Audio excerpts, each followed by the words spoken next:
As we dive into this course, I'm going to be teaching you 9 skills to help you manage as effective and efficient as possible. These are going to be broken down in a skill that I'm going to teach you, and then I'm going to give you an exercise to wrestle with. The exercise is going to teach you how to apply it. So as we start this, I want you to know that the high level that we need to be at is skill 1. We're going to get really granular as we move through the other skills, but this first skill that we need to talk about, to be an effective manager of others and your life, it's to lead. And leadership takes so much energy. We have these light bulbs at our house that were really popular a few years ago, CFL light bulbs, where you're supposed to replace them because it's good for the environment to take out the incandescent bulb and put in this new bulb. Well, here's the problem. Those burn out too. And when they burn out, I didn't know this, but you're supposed to dispose of them in some certain way because there's mercury in them.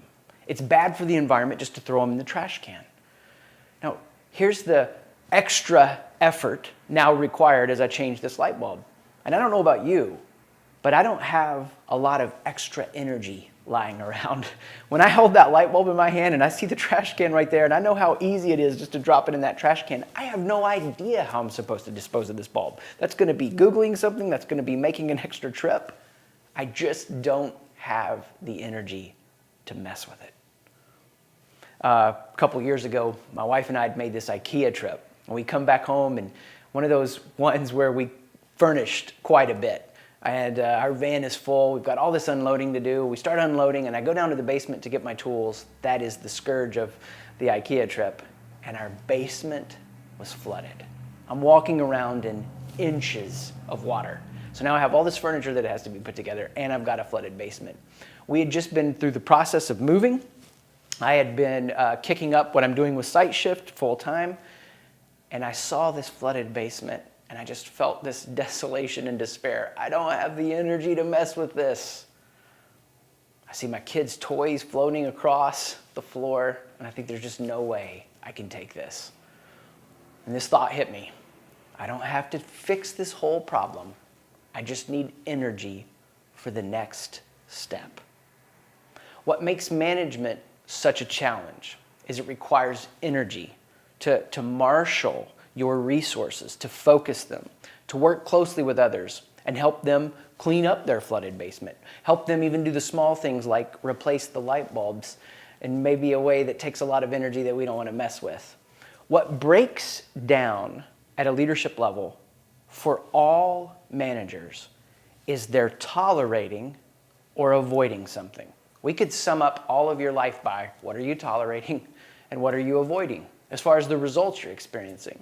What makes management difficult and really leading in management is because all of you have seen bad management, and it gets modeled for you and it gets imprinted on you. And before you know it, you can then avoid critical issues or tolerate things that get you the results that you're currently seeing. Here's what I want you to think about. If I were to ask you just to start processing through when you've seen bad management, you could come up with some quick examples. Maybe somebody that would just barge into the meeting. Maybe somebody that avoided holding someone accountable for what they said they would do. Whatever it is that comes to your mind when you think of bad management, it could be summed up this way. They were tolerating or avoiding. Here's the challenge. When you start to think about bad management as the basis of tolerating, avoiding, how are we going to make a big change? Well, we've got to start to think about management differently. When I think about management, I think about my kids because they each have passions and desires, and they also have chores they've got to do around the house. So one of them loves gymnastics. One of them loves to just explore with makeup, and another one loves video editing. Now, they also have chores that they have to do so that they get their phones for the week. So here's how it works. They have their passions, and then they have the stuff that they have to do. The stuff that they have to do is how they have their phones. So I don't want to fight them over chores. In fact, we don't. I just say this. Here's the stuff that is on your chore list. Do these things, and you get your phone for the week. Don't have them done. If you don't have them done by, let's say, Sunday at noon, you don't have your phone for the week. What's crazy to me is I've never had to bring that kind of structure to their passions or hobbies. I've never had to sit my daughter down and go, look, if you don't do your gymnastics for the week, you're not going to have your phone. If you don't do your video editing, if you don't do your makeup, you're not going to have your phone. Why do they do those? Because they love them. If we didn't have a system in place for the chores, maybe they would reach a place where they're like, oh, I'm tired of living on all this filth. I have to clean something. But the reason there's a management structure in place with these chores, and here's the big idea, management only exists where desire is missing. I don't have to manage them to do their hobbies. I don't have to manage them to do their passions. They want to do them. When I have to employ management structures, it's because something about desire is off. And when desire is off, we're going to tolerate and we're going to avoid the critical actions forward. Now, that's a high 30,000 foot idea, so let's bring it down to street level. Here's what I want you to think about. I'd like for you to take a piece of paper out and put a line down the middle. We're going to create two columns, okay? So we're going to take that piece of paper, we're going to put a line down the middle, and we're going to start to think about all of what we've experienced in good managers or even good team members, good team players, good employees. As we work side by side with people or people that lead us, let's list out categories of things or characteristics that make us think, yes, that was good management. That was somebody who wasn't avoiding and tolerating. Now, I usually lead this workshop style. I've created this as a course so I can help companies that are working with me, onboarding people, and just spread this message to help people learn these skills. But when I'm doing this workshop style, people are calling out things, and as they're calling them out, you can imagine a lot of what they're calling out, right? Somebody that is positive, that comes up a lot. Somebody that has some energy. Somebody that is on time. Somebody that does what they say they will. Somebody that's helpful. Somebody that's focused. Maybe somebody that doesn't cause, we'll say, unnecessary drama. I'll just write doesn't cause drama. Now, you go ahead, make your list them out, keep going, whatever you think of. And here's what I want you to do. I want you to move over to the right side after you make your list. And if you want to pause the video, keep making your list.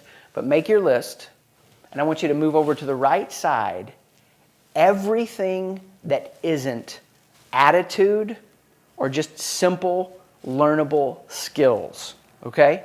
So you're going to move over everything here that we would say is innate talent or intelligence, right? You're going to move over anything on the list that requires innate talent or intelligence. And here's what you'll find. Go ahead, you can do it. I've done this with lots of people. So to be very clear, what you've got on your left-hand column is everything that you can think of that you're inspired by.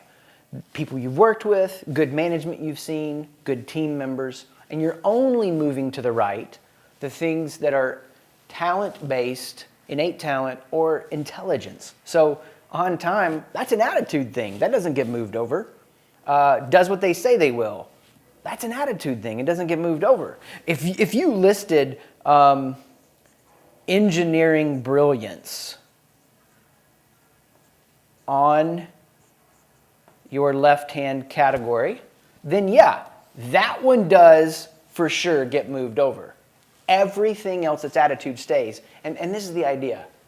Most of what it means to be an effective manager, that people will look back at working with you and for you and say, I am so glad I got to work with them, is attitude-based. 90% of what's on your list stays in this left-hand column. It's learnable. It's learnable by understanding I don't want to tolerate or avoid. What will make you ineffective at managing your life and managing others is when there's something that your eyes, your vision get lazy on. You start to tolerate, you start to avoid, or you start to tolerate and avoid it in others. And so I wanted to use this first video at a high level to try to wake us up to really an introspective moment that we need to have. So again, we're going to go granular on these videos, skill-wise. This is the high-level one. And the skill that we're focused on here is leading. The exercise, and this is in your notes there where I have the 9 skills and the 9 exercises. The exercise is I want you, before you watch the next video, before you jump into something, I want you to think about where are you tolerating or avoiding in managing others or in managing yourself. Now, when you first do some introspection like this, it's not easy. In fact, if you haven't done much of it before, it's going to feel awkward to maybe sit in silence and to think about this. We live at such a blistering pace. We have so many responsibilities that fall on our shoulders, and those responsibilities oftentimes suffocate our ability to go, let me get a sense of perspective of where I am and what's going on. Now, I'm going to frame all of these skills like we think about we're building a house. We want to build a well-managed house. So if this is a team you're building, is this you thinking about your life, is this other relationships, whatever it is, I want you to think about this like a house. So for this first skill, here's the way we want to frame it as we think about the pieces and parts of a house. This first skill is about the front door. And the front door is you stepping in and saying, I'm not here to show out. I'm not here to avoid and not come in the front door. I'm here to show up. I'm walking in the front door, and I'm going to dive into the places that I'm tolerating or avoiding. Now, if you'll do this with me, if you'll jump in, if you'll introspect and think about it, you're going to start to venture into new areas of skill.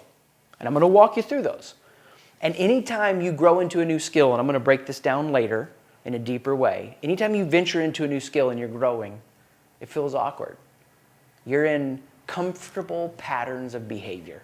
And to make changes and to really see yourself walk through that front door and show up, it means there are going to be some new ways of acting out best practices that are going to feel a little weird. So we want to introspect now. We want to get a view of our life where we go, okay, let me wake up to anything I might be tolerating or avoiding. And then we're going to go through these other 8 skills to tackle those. I'm with you beside you in this process, and I'm so glad you're here. I'm glad you have the courage to dive into this. Let's keep going. Introspect before you jump into video 2.